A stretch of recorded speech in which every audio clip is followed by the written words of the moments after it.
Nababahala mga residente ng ilang barangay sa Lingayen, Pangasinan.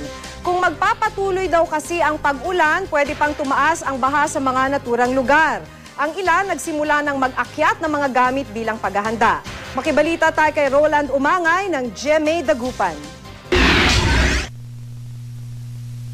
Ilang araw nang nakakaranas ng pag-ulan dito sa Lingayen, Pangasinan. Ang mga mababawang lugar tulad ng Barangay Libsong, lubog sa bahang mabilis daw tumaas pero mabagal namang humupa. Kaya nangangamba ang mga residente na baka lalong tumaas ang baha kung muling magsusunod-sunod ang pag-ulan. Kaya naman ang ilan, inilagay na sa mas mataas na bahagi ng bahay ang mga gamit at gumawa ng mga tuntungan para di mabasa ang paa.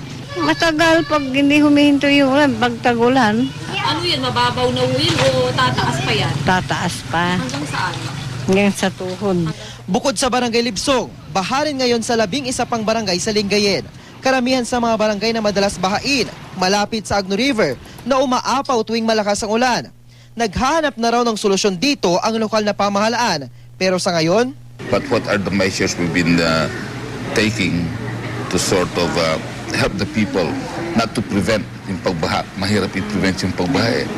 Handa raw lagi ang mga otoridad kung kailangang ilikas ang mga residente. In fact, the barangay captains were already alerted mga ganitong panahon. Ang mga residente naman, handa rin daw lumikas kung kinakailangan alang-alang sa kanilang kaligtasan. Roland Umangay, Nagbabalita, Pilipinas.